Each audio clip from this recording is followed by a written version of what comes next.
Imagine standing outside the gates of Urso Branco, a concrete fortress rising from the red clay of the Amazon like a pale scar against the jungle canopy. You can see it from 10,000 feet in the air. That's how foreign it looks in this landscape.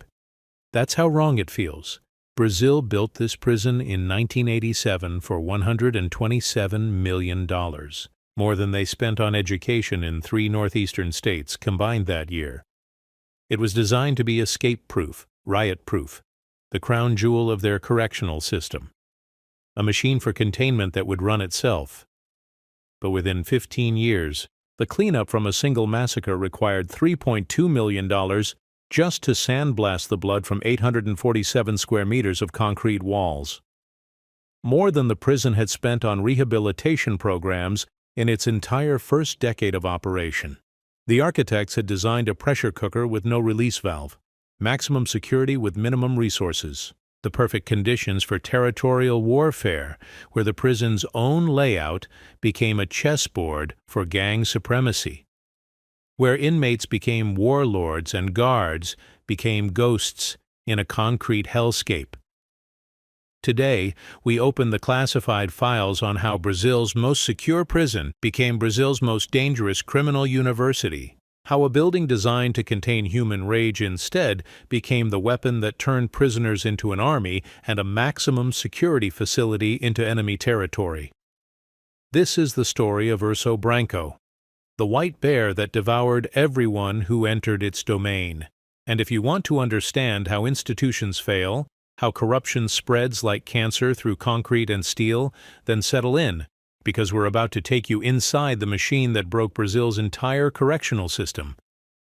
The beast they built to protect society learned to hunt society instead.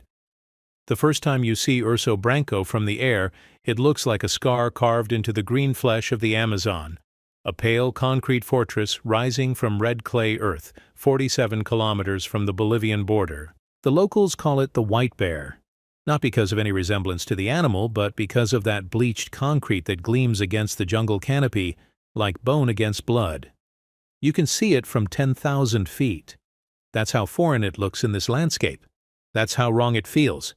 But as your aircraft circles lower, something unsettling emerges from the geometric precision of those walls. The guard towers appear empty.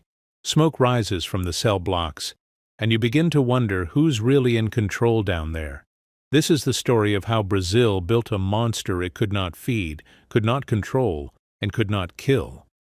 This is the story of Urso Branco.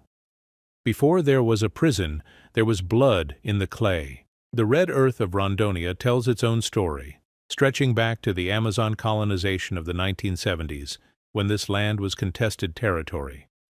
Indigenous communities fought land speculators. Settlers fought the jungle. Everyone fought the government. The soil here is 67% iron oxide, which gives it that rust-red color and makes it turn to quicksand during rainy season. They say you can smell the iron when the rain comes. They say you can smell something else too. When the construction crews arrived in 1985, they found 3 unmarked graves during the excavation for the prison foundation. No identification, no records, just bones in the red clay. The workers reported that the concrete foundation kept cracking in the same spots where the graves had been discovered. Pour concrete in the morning, find cracks by afternoon. The concrete would settle, then split, as if the earth itself was rejecting what they were trying to build.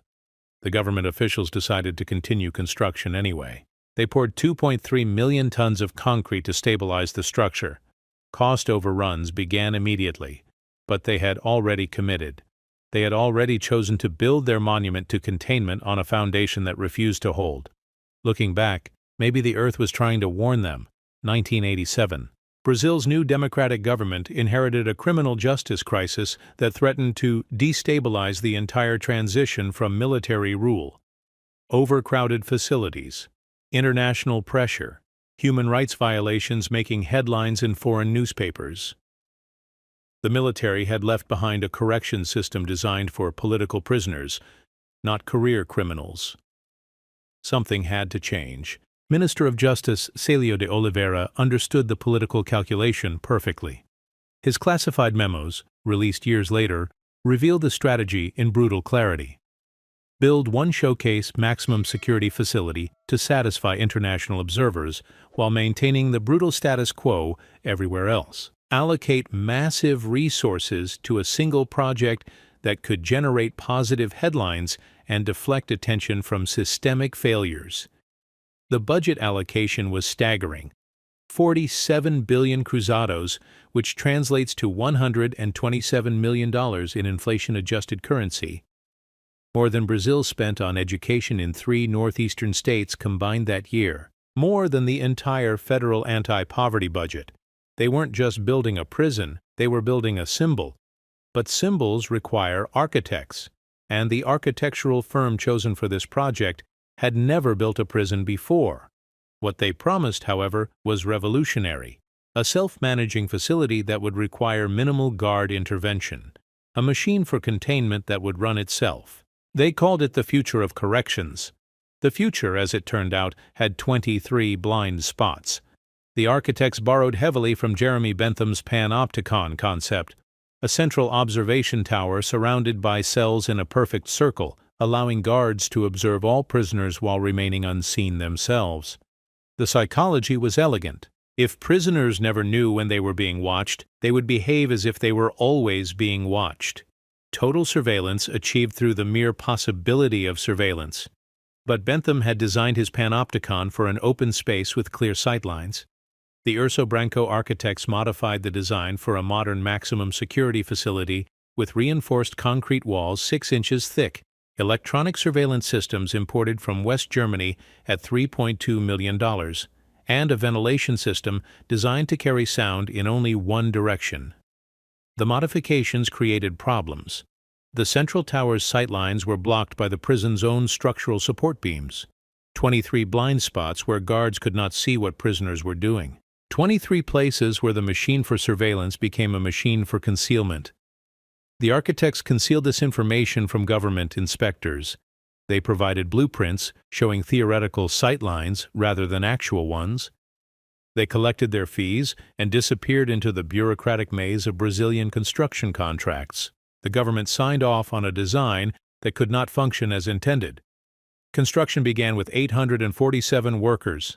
Within 6 months, 34 workers had quit, citing supernatural disturbances and equipment malfunction in specific cell blocks. Concrete mixers breaking down in the same locations. Electrical systems failing in patterns that defied explanation. Tools disappearing overnight from locked storage containers. The remaining workers began to talk about the voices in the walls, sounds that seemed to come from inside the concrete itself, whispers in languages no one recognized. The contractors dismissed this as typical construction site folklore, but the pattern of resignations suggested something more systematic. Maybe the building was already learning to speak. Corner cutting began almost immediately. Contractors discovered they could substitute inferior materials while pocketing the difference, and government oversight was minimal during the construction phase. The specified steel rebar was replaced with recycled metal that tested at 40% below required tensile strength. Cell doors were manufactured with locks that could be opened from the inside with a bent spoon. Quality control became a joke. The concrete mixer trucks were deliberately underfilled. Official records show 3.2 million cubic meters poured, but geological surveys suggest only 2.1 million cubic meters were actually used. Where did the missing concrete go? Into phantom invoices and Swiss bank accounts. The ventilation system became a network for communication rather than air circulation. The electrical system became a fire hazard rather than a security feature. The reinforced walls became brittle shells that would crumble under pressure. They were building a fortress from paper and lies. And yet the facility passed government inspection after a $200,000 bribe delivered in a briefcase during a site visit. The inspector's report praised the revolutionary security features while noting privately that he was never allowed inside the actual cell blocks. He inspected blueprints and architectural models. He never saw the reality of what had been built.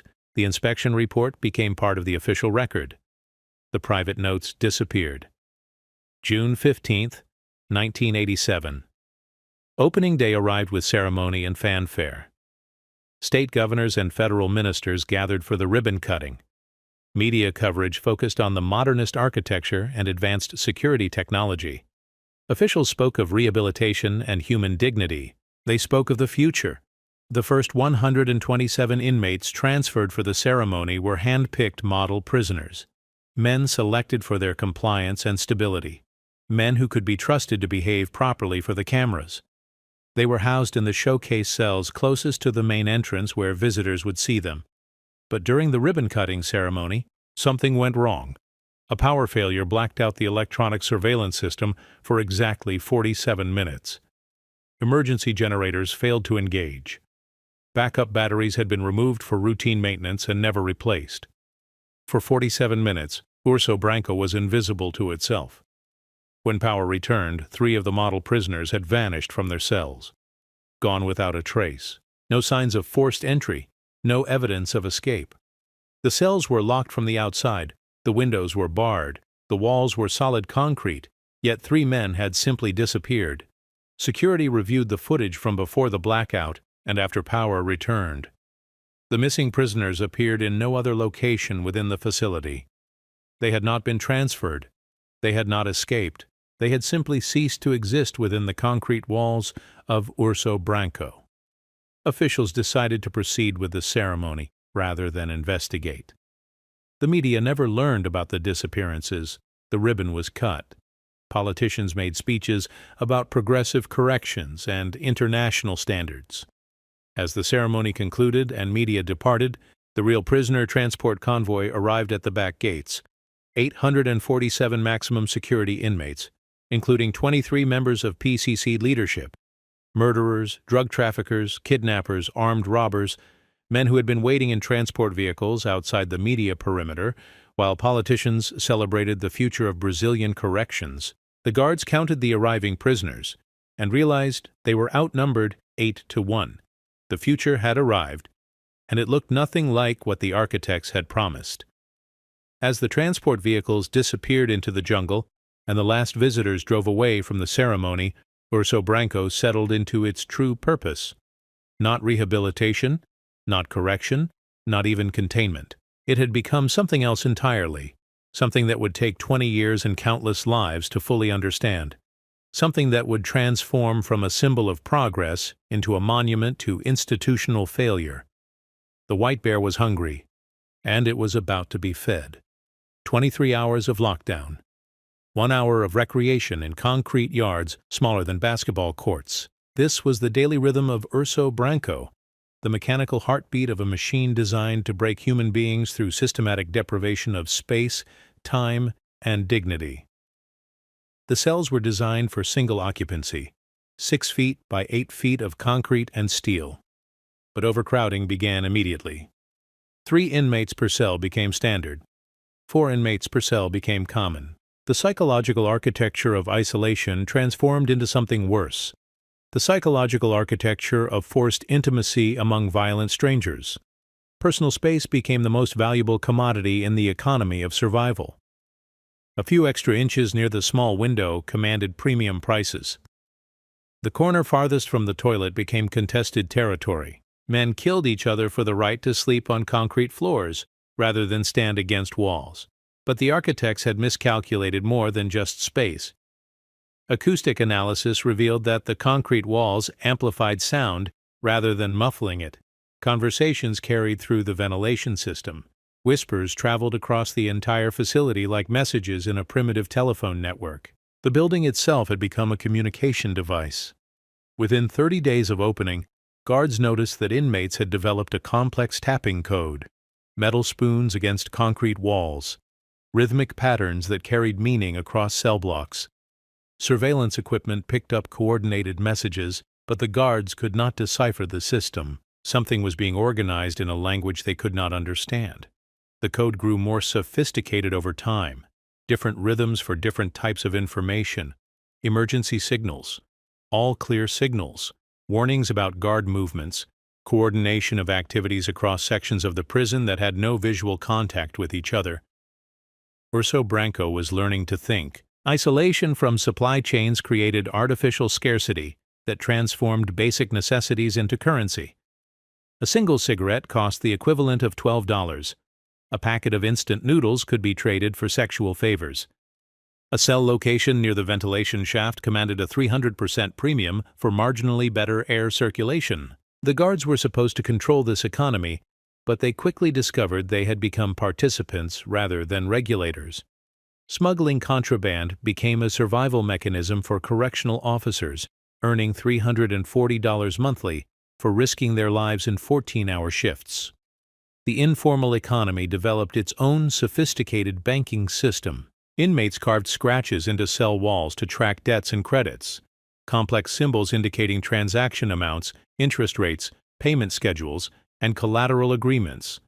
The system processed transactions worth an estimated $47,000 monthly in contraband value.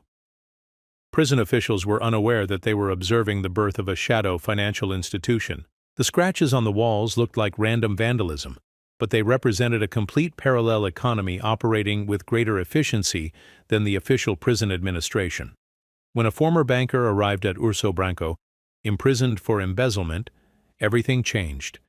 His name was Carlos Mendoza, and he understood that the informal economy needed organization to reach its full potential. Within weeks of his arrival, the random bartering system began to transform into something resembling a corporation.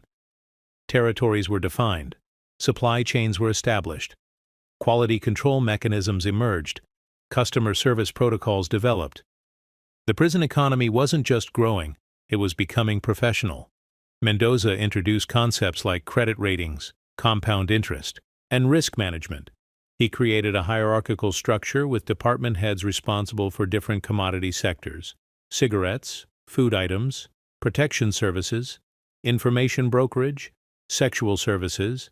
Each sector operated with its own pricing structure and quality standards. The guards watched this transformation without understanding its significance. They saw inmates talking more frequently and organizing their activities more systematically, but they interpreted this as normal social bonding rather than corporate restructuring. The rise of PCC influence inside Urso Branco transformed gang hierarchy into a parallel government with its own laws, courts, and enforcement mechanisms. Primero Comando de Capital had originated in São Paulo's correctional system during the 1990s, but its organizational principles found perfect expression in Urso Branco's architectural design. Cell blocks became departments. Each wing was controlled by a manager who reported to a central council. Disputes were resolved through a formal tribunal system that operated with greater efficiency than the official prison administration. Cases were heard within 24 hours. Decisions were implemented immediately. Justice, such as it was, moved faster than paperwork. The PCC leadership understood something that prison officials had missed. Urso Branco's design created natural corporate divisions. The isolation between cell blocks made each section function like a separate subsidiary. The central observation tower, originally designed for surveillance, became the perfect location for executive meetings. Within 2 years of the prison's opening, PCC had established a complete shadow government. They collected taxes from inmates and guards. They regulated commerce and maintained order. They provided services that the official administration could not or would not provide. Most remarkably, they began charging the prison administration security fees, $12,000 monthly to prevent riots and maintain order. The guards, outnumbered and outgunned, found it easier to pay protection money than attempt actual corrections work. The state of Rondônia was paying criminals to control its own maximum security facility. When Guard Captain Martinez tried to resist this arrangement, he discovered the true extent of PCC influence. His refusal to deliver contraband resulted in a beating that left him unconscious in a supposedly secure hallway. Security footage showed nothing because the cameras had been mysteriously repositioned during the night shift. The next day, Martinez received a death threat that included specific details about his daughter's school schedule, her teacher's name, and the route she walked home each afternoon. The message was clear. PCC's reach extended far beyond the concrete walls of Urso Branco. Martinez began cooperating immediately. The daily life of guards became a study in psychological warfare.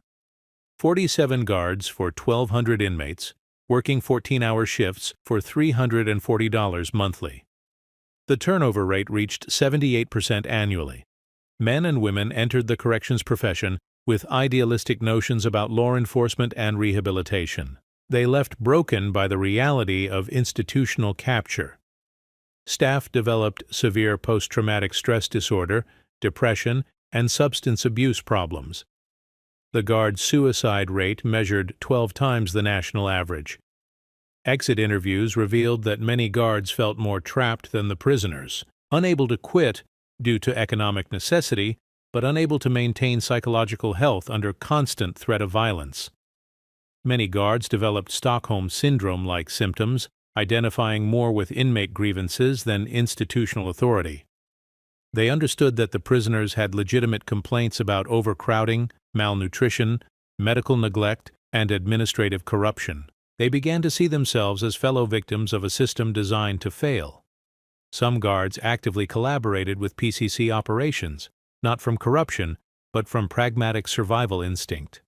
It was safer to work with the shadow government than against it. Cooperation meant protection. Resistance meant death. Captain Martinez discovered that 3 of his officers were actively aiding PCC operations. When he attempted to report this through official channels, he learned that the corruption extended throughout the chain of command. His reports disappeared. His requests for federal assistance were denied. His personnel files were flagged for disciplinary review. He was being investigated for the crimes he was trying to report. Father Santos arrived at Urso Branco 6 months after opening, assigned as the facility's chaplain with a mandate to provide spiritual counseling and facilitate rehabilitation programs. He was a young priest, recently ordained, full of energy and optimism about his ability to reach even the most hardened criminals. His journal entries document the gradual transformation of his understanding. Early entries describe inmates hungry for spiritual guidance and eager to participate in educational programs. He writes about successful counseling sessions and meaningful conversations about redemption and personal transformation. But as months passed, his entries began to reflect deeper psychological currents. Inmates carving religious symbols into their own flesh, guards requesting emergency transfers after nervous breakdowns. The gradual abandonment of rehabilitation programs as security concerns took priority over everything else. Santos began to understand that his role was not spiritual counseling, but psychological triage. He was not saving souls, he was documenting their destruction. The chapel became his refuge and his burden, a small space with wooden pews and a simple altar where inmates could gather for services and guards could find momentary peace from the constant tension of the cell blocks. But even this sacred space became contaminated by the institutional dynamics of power and surveillance. Santos discovered that confession booth conversations were being secretly recorded. PCC members used confessions to gather intelligence about rival inmates and guard activities. Prison administration used recordings to identify security threats and plan interventions. His sacred role as confessor had been weaponized for information gathering by all sides. The confidentiality that made confession meaningful had been eliminated, leaving only the appearance of spiritual sanctuary while serving the practical needs of institutional control. When Santos confronted prison officials about this violation of religious confidentiality, he was told that security concerns overrode ecclesiastical privilege. When he threatened to report this to federal authorities, he received a message carved into his wooden crucifix: "Choose a side, Padre, or become a martyr." The next morning he discovered that his chapel had been converted into a courtroom where PCC leadership held formal tribunals. His altar had become a judge's bench. His communion table had become an evidence display. His cross had become a symbol of PCC justice rather than Christian redemption. Santos realized that even God had been captured by the shadow government of Urso Branco. 7 years after opening, the first major structural failure revealed the extent of construction fraud that had plagued the project from its beginning. A section of the north wall collapsed during heavy rains, exposing the substandard materials and corner cutting that had characterized the entire construction process. Engineering assessment revealed systematic infrastructure decay throughout the facility. 34% of cell locks malfunctioned regularly. The ventilation system, rather than preventing disease transmission, had become a vector for tuberculosis. The electrical system caused an average of 3 fires monthly. The engineering report recommended immediate closure of the facility pending complete reconstruction. Repair cost estimates reached $23 million, nearly 20% of the original construction budget. The government allocated $400,000, enough to patch the collapsed wall, but not address underlying structural problems. As repair work began, construction workers discovered that inmates had been systematically weakening load-bearing walls from the inside. Using smuggled tools and coordinated labor shifts, they had carved channels through concrete supports and removed critical reinforcement materials. The damage was so extensive that engineers warned the entire facility could collapse without immediate intervention, but evacuating 1,200 inmates was deemed politically impossible. Officials chose to ignore engineering recommendations and continue operating a structurally unsound facility rather than admit the magnitude of their failure. They reinforced the collapsed section with steel bracing and declared the problem solved. But the inmates' systematic sabotage had created dozens of other weak points throughout the structure. They had spent 7 years learning the building's vulnerabilities and exploiting them with the patience of termites eating through wooden foundations. Urso Branco was being hollowed out from within, one carefully planned cut at a time. The inmates weren't just planning individual escapes. They were preparing to bring down the entire structure if circumstances required such drastic action.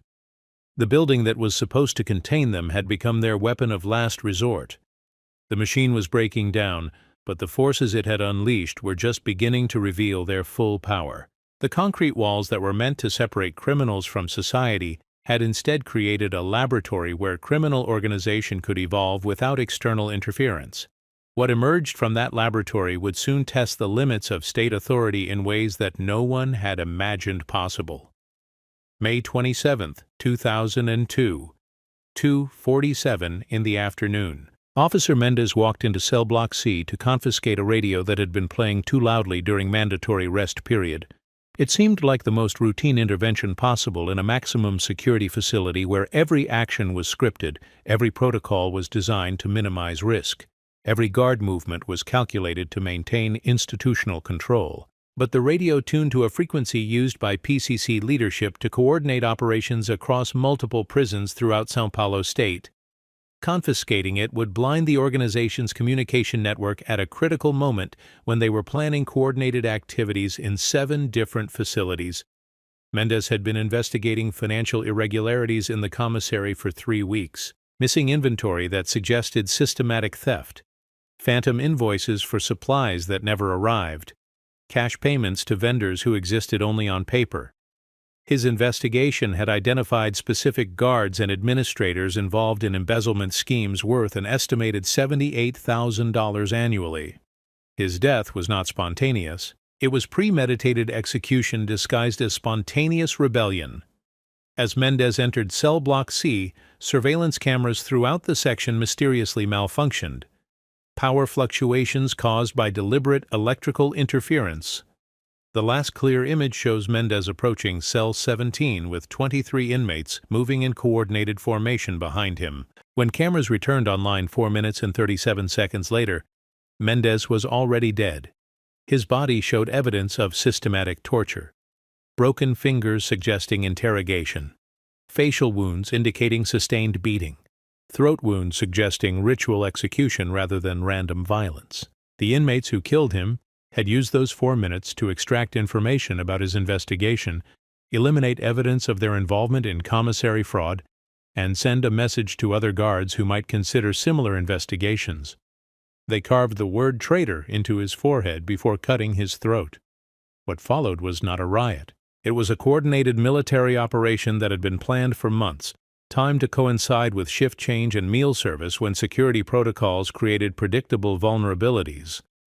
PCC leadership had studied guard rotations, identified weak points in facility security, and prepared contingency plans for multiple scenarios. The massacre unfolded according to a precise timeline. Hour 1, securing control of cell blocks A through D. Hour 2, capturing the central observation tower and disabling remaining surveillance equipment. Hour 3, beginning systematic elimination of inmates who had cooperated with prison administration or violated PCC codes. By hour 4, they controlled 85% of the facility. By hour 7, state police had surrounded the building but could not enter without risking the lives of hostages. By hour 10, federal negotiators were in direct communication with PCC leadership via smuggled cell phones. The demands were not what anyone expected. PCC did not want freedom. They did not want reduced sentences. They did not want transfers to different facilities. They wanted recognition of their authority to govern the prison. They wanted the state to acknowledge that Urso Branco was their territory, subject to their laws, administered according to their justice system. They were demanding sovereignty. Audio surveillance equipment that continued functioning during the massacre recorded the specific acoustic signature of systematic violence. Initial shouting gave way to coordinated chanting. Random screams gave way to ritualized executions performed with industrial efficiency. Forensic analysis of the recordings reveals the progression of psychological warfare. Individual murders became collective ritual. Personal vengeance became institutional enforcement. The facility's concrete walls and echo chambers turned each execution into a building-wide announcement of PCC authority. Some victims were forced to confess crimes against the PCC hierarchy before execution. Their voices carry clearly through the ventilation system, creating a public confession booth where private sins became public lessons in the consequences of disloyalty. The audio recordings reveal someone reading names from a prepared list. 23 inmates marked for execution, 7 guards marked for elimination, 12 administrators marked for future targeting. This was not random violence but systematic elimination of specific threats to PCC authority. The list had been prepared weeks in advance. Intelligence gathering had identified every individual who posed a risk to the shadow government that controlled Urso Branco. The massacre was simply the implementation of a comprehensive security protocol. One voice rises above the others in the recordings, clear, calm, giving detailed instructions for disposal of bodies and cleanup of crime scenes. The voice of someone trained in military tactics, familiar with logistics of mass killing, comfortable with authority over life and death. Federal investigators later identified this voice as belonging to Antonio Silva, a former military police officer imprisoned for executing suspected drug dealers in São Paulo favelas. The state had trained him to kill efficiently, then imprisoned him for applying those skills too enthusiastically. Now he was using government training to destroy government authority. The irony was perfect and terrible. 27 dead inmates, 5 dead guards. Bodies discovered in locations supposedly impossible to reach, suggesting inmates had detailed knowledge of the facility's hidden passages and maintenance tunnels that did not appear on official blueprints. Forensic teams discovered that many bodies had been deliberately placed to block access routes and impede emergency response. Some corpses were positioned to trigger additional violence when discovered. Others were arranged to send symbolic messages about the consequences of resistance to PCC authority. Official records list 27 dead inmates, but families reported 34 missing prisoners. 7 bodies were never found despite extensive searches involving federal agents, military personnel, and specially trained recovery teams. Investigation revealed that the facility's waste management system included an industrial garbage disposal unit capable of processing organic matter. Designed for food waste from the prison kitchen, it was powerful enough to eliminate evidence of homicide if operated by individuals with sufficient knowledge and motivation. The 7 missing prisoners had been completely erased from physical existence, leaving only their names on family notification lists and bureaucratic documentation of their disappearance. Cell blocks A and D showed no signs of violence during the 19-hour massacre. These sections maintained perfect order, while systematic killing occurred in other parts of the facility. Inmates in these blocks reported normal meals, normal schedules, normal interactions with guards. This selective violence indicated a level of organizational sophistication that transformed the massacre from a riot into a coup. PCC leadership had identified allies and enemies with precision, protected their supporters while eliminating threats, and demonstrated their ability to maintain order even during systematic killing. The message was clear. PCC could provide security for those who accepted their authority and deliver death to those who resisted. They were offering inmates and guards a choice between collaboration and elimination. Most chose collaboration. Federal troops deployed to retake Urso Branco faced a tactical situation unlike anything in their training. Urban warfare techniques designed for external combat proved inadequate in confined spaces against enemies who were Brazilian citizens with constitutional rights that had to be respected even during armed rebellion. Soldiers trained for international conflict struggled with the legal and practical complexities of domestic law enforcement. They could not use heavy weapons without risking civilian casualties. They could not employ standard military tactics without violating constitutional protections against excessive force. The 6-day operation required 340 federal agents and cost $3.7 million. More than the prison's annual operational budget. More than the state spent on prisoner education programs in its entire correctional system. More than most municipalities allocated for public safety annually. When federal forces finally secured the facility, they discovered that PCC leadership had already transferred key personnel to other prisons throughout the state system.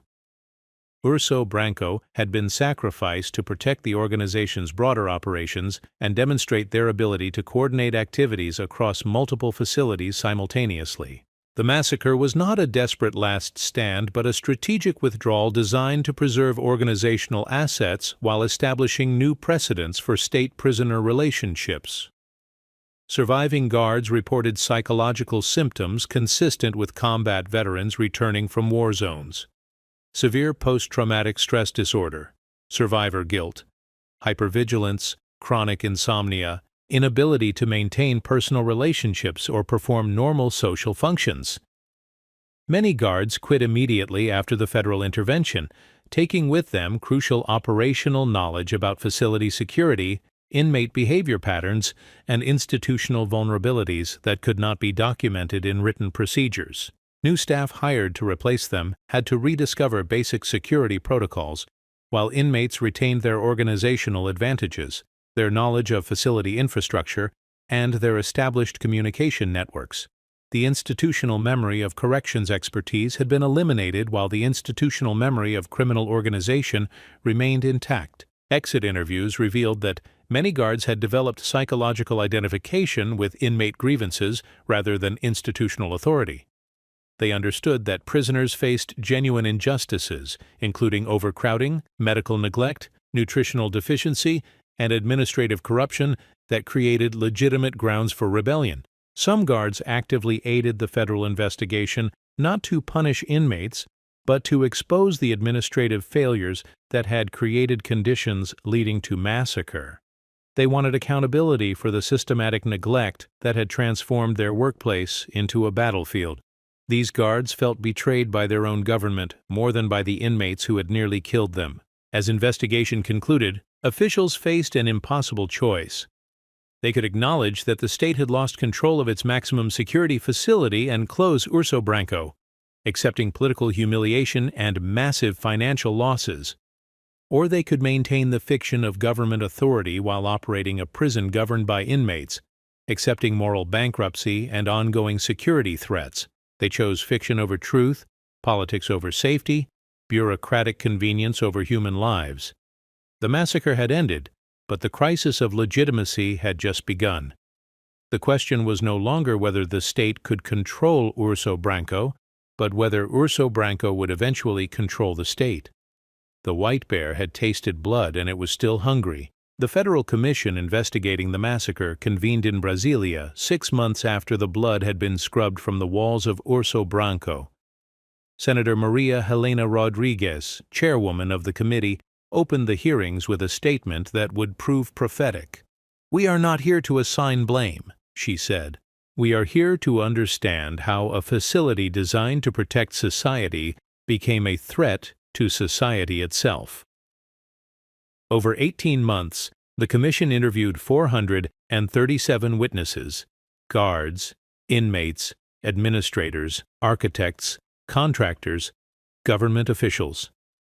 They subpoenaed 23,000 pages of documents. financial records, construction contracts, personnel files, surveillance footage, medical reports, incident documentation spanning 15 years of operational history. What they discovered was not criminal negligence but systematic theft on an industrial scale. $67 million in allocated funding had been diverted through shell companies and phantom contracts, equipment purchases for surveillance systems that were never installed, food service contracts for meals that were never delivered, medical supplies invoiced but never received. The facility had operated on 23% of its intended budget, while officials pocketed the difference through elaborate schemes involving contractors who existed only on paper and invoices for work that was never performed. But the financial corruption was merely one symptom of a deeper institutional cancer. The Commission discovered that several state officials had direct business relationships with companies controlled by PCC leadership. The corruption was not just administrative negligence, but active collaboration with organized crime. Drug money laundered through legitimate construction contracts, prison equipment purchased from companies owned by convicted criminals, security protocols designed to facilitate rather than prevent smuggling operations. The state had not just lost control of Urso Branco, it had become a business partner with the criminals it was supposed to contain. Commission member Deputy Carlos Santos documented the money trail in forensic detail. Bank records showing regular transfers from state accounts to companies registered in Panama. Property purchases by government officials whose salaries could not support their lifestyles. Vacation expenses charged to educational budgets while prisoners lived in overcrowded cells without adequate medical care. We found evidence of corruption so extensive that it resembled a parallel government with its own treasury, its own procurement system, and its own chain of command, Santos reported. The question is not whether officials were stealing money. The question is whether any legitimate government function was occurring at all. As the Commission prepared its final report, 3 key witnesses died in suspicious circumstances. Carlos Mendoza, the former banker who had organized the prison economy, was found dead in his cell from an apparent suicide. He had left no note and had been scheduled for protective custody transfer the following day. Administrative Officer Teresa Campos, who had provided crucial testimony about financial irregularities, died in a car accident when her brakes failed on a mountain road. Mechanical inspection revealed that brake lines had been deliberately severed. Federal prosecutor Manuel Santos, leading the criminal investigation, suffered a heart attack during a morning jog despite having no history of cardiac problems. Toxicology tests revealed traces of digitalis, a plant-based poison that mimics heart failure symptoms. The investigation itself had become a target. The corruption network extended far beyond the prison system into judicial, legislative, and law enforcement institutions with the power to eliminate threats to their operations. Senator Rodriguez made the decision to publish the Commission's interim findings immediately rather than wait for completion of the investigation. "We cannot allow the perfect to become the enemy of the good," she explained. "People are dying to prevent this truth from emerging. We have a moral obligation to release what we know now." So, the interim report detailed systematic failures that made the massacre inevitable. Overcrowding that created unbearable psychological pressure. Administrative corruption that eliminated resources needed for basic operations. Political neglect that treated prisoners as expendable components in a broken system. But the report's most damaging revelation was its conclusion that these failures were not accidental. They were deliberate policy choices made by officials who prioritized short-term political convenience over long-term public safety. Between 2005 and 2007, Urso Branco's operational statistics told a story of accelerating institutional collapse. Violence increased 340% compared to pre-massacre levels. Contraband smuggling shifted from opportunistic to systematic as guards and administrators established regular business relationships with criminal organizations. Guard recruitment became impossible due to the facility's reputation. Qualified candidates refused positions despite salary increases and enhanced benefits. The state was forced to hire individuals with minimal training and questionable backgrounds simply to maintain minimum staffing levels. New guards arrived unprepared for the psychological realities of working in a facility controlled by inmates rather than administrators. Many suffered nervous breakdowns within weeks of assignment. Others were quickly corrupted by the financial incentives of collaboration with criminal enterprises. The cost of maintaining Urso Branco reached $47,000 per inmate annually, 12 times the cost of medium-security facilities, while providing negative rehabilitation outcomes. Recidivism rates for Urso Branco inmates reached 89%, compared to a 67% national average. The facility had become an extremely expensive machine for creating more dangerous criminals. Federal oversight discovered that inmates were operating sophisticated business enterprises from inside their cells, using smuggled cell phones to coordinate drug trafficking operations across 3 states. The prison had evolved from a containment facility into a criminal corporate headquarters, protected from law enforcement interference by its status as a government institution. PCC leadership used Urso Branco as a planning center for operations that generated an estimated $12 million annually in revenue from drug trafficking, extortion, and kidnapping. They paid taxes to no government, followed laws of no nation, and acknowledged authority of no institution other than their own organizational hierarchy. The state was providing free security, utilities, and infrastructure for a criminal enterprise that generated more revenue than most legitimate corporations. In 2007, federal authorities mandated the closure of Urso Branco as a maximum security facility. The decision was presented as administrative restructuring rather than institutional failure. But the practical reality was governmental acknowledgement that they had lost control of their own prison. Transferring 1,200 inmates to other facilities required coordination with 23 different institutions across 6 states. Many receiving facilities refused transfers, citing security concerns about PCC influence and the risk of importing criminal organization into their operations. The logistics of closure cost $12 million and required 6 months of planning involving federal marshals, military transport, and specialized security teams. Moving the inmates cost more than operating the facility for an entire year. During the transfer process, 47 inmates simply disappeared from transport vehicles. Official records listed them as transferred, but they never arrived at destination facilities. Background checks revealed that these were high-ranking PCC members with specialized knowledge of financial operations, strategic planning, and organizational security. They had been extracted during the chaos of closure to protect critical assets and maintain operational continuity for criminal enterprises that extended far beyond Urso Branco's walls.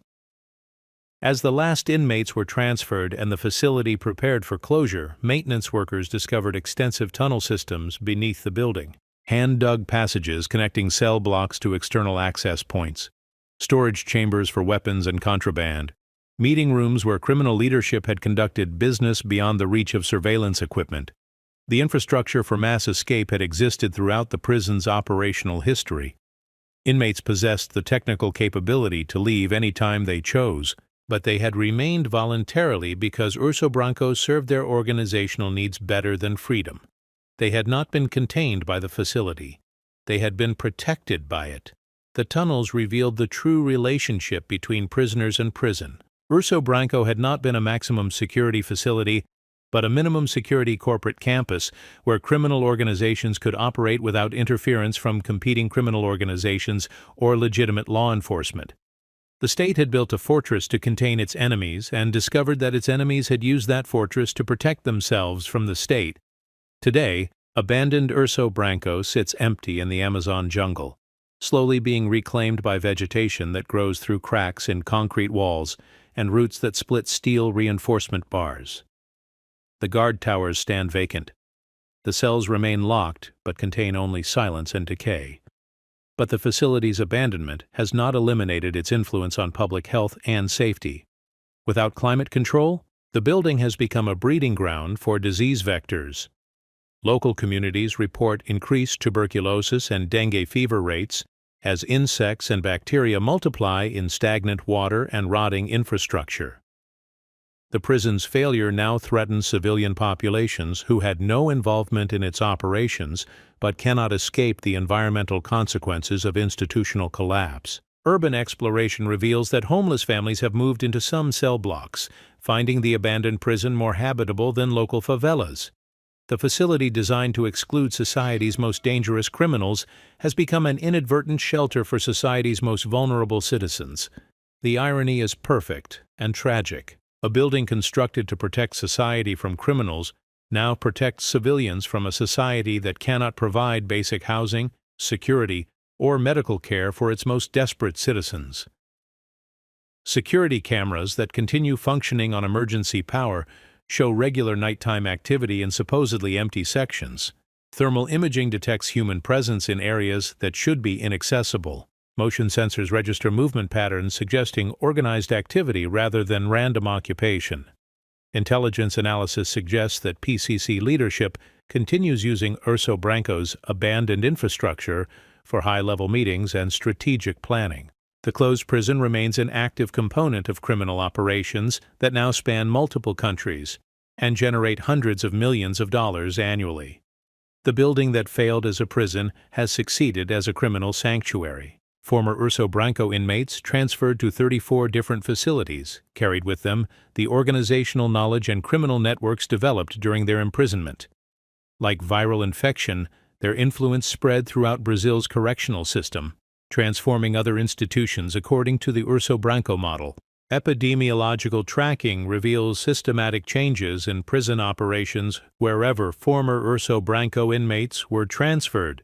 Increased violence, enhanced criminal organization, reduced government control, more sophisticated contraband operations. The facility had not just failed to contain dangerous criminals. It had served as a training academy where those criminals perfected techniques for institutional capture that they subsequently applied throughout the correctional system. Recidivism analysis shows that 89% of Urso Branco inmates reoffended within 2 years of release, compared to a 67% national average. The facility had not simply failed to rehabilitate criminals. It had actively created more dangerous criminals with enhanced organizational skills and expanded criminal networks. Every Urso Branco inmate released into society carried with them the knowledge, connections, and methodology necessary to establish criminal enterprises more sophisticated than anything that had existed before the prison's construction. They had been educated at government expense in the advanced techniques of institutional warfare. Current intelligence estimates suggest that criminal organizations with direct lineage to Urso Branco operations now control territory in 7 Brazilian states, influence elections in 12 municipalities, and maintain business relationships with criminal enterprises in Colombia, Venezuela, Peru, and Bolivia. The prison designed to protect Brazil's borders has become the headquarters for criminal enterprises that operate without regard for national boundaries or governmental authority. The total cost of Urso Branco's 20-year operation reaches $340 million when construction, maintenance, federal interventions, and social damage are calculated together. This amount equals the comprehensive education and social program budgets for the entire Amazon region that produced most of the facility's inmates. The mathematical precision is startling. Brazil spent exactly enough money to imprison and brutalize men from impoverished communities to have instead provided those communities with educational opportunities, economic development, medical care, and social services that might have prevented criminal behavior in the first place. They chose punishment over prevention, containment over rehabilitation, institutional violence over social investment. The consequences of that choice extend far beyond the individuals who were imprisoned and far beyond the region where the prison was built. Urso Branco's legacy lives in every overcrowded cell, every corrupt guard, every systematic failure of institutional authority throughout Brazil's correctional system. It lives in every criminal organization that learned to exploit government weakness and every community terrorized by criminals educated in government facilities. The white bear is dead, but its children rule the jungle. We end where we began, with aerial footage of the abandoned facility rising from red clay earth like a monument to institutional hubris. But now we understand what we are seeing. The empty guard towers and overgrown walls are not just architectural failure. They are testament to the hubris of believing that human problems can be solved through concrete and steel. The jungle is slowly consuming the white bear, and perhaps that is the only honest ending to this story. Nature is reclaiming what should never have been taken from it. Vegetation is dissolving walls that should never have been built. Time is erasing a structure that should never have existed. But the lessons of Urso Branco cannot be erased so easily. They live in every maximum security facility that prioritizes punishment over rehabilitation, every government that chooses incarceration over education, every society that believes walls can solve problems that require wisdom. The white bear taught us that maximum security is often minimum humanity, and the cost of that equation is always paid in blood. The concrete walls meant to protect society instead became the laboratory where society's most dangerous enemies perfected the art of institutional warfare. In the end, Urso Branco reveals the ultimate horror of authoritarian architecture. When you design a system to dehumanize and contain without addressing the social forces that create criminals, you do not build a prison.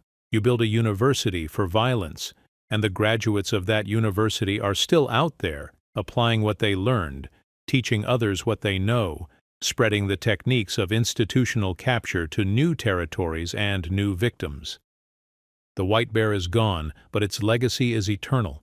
In every failed prison, every captured institution, every government that discovers it has lost control of the very systems designed to maintain control. The beast we built to protect us has learned to hunt us instead.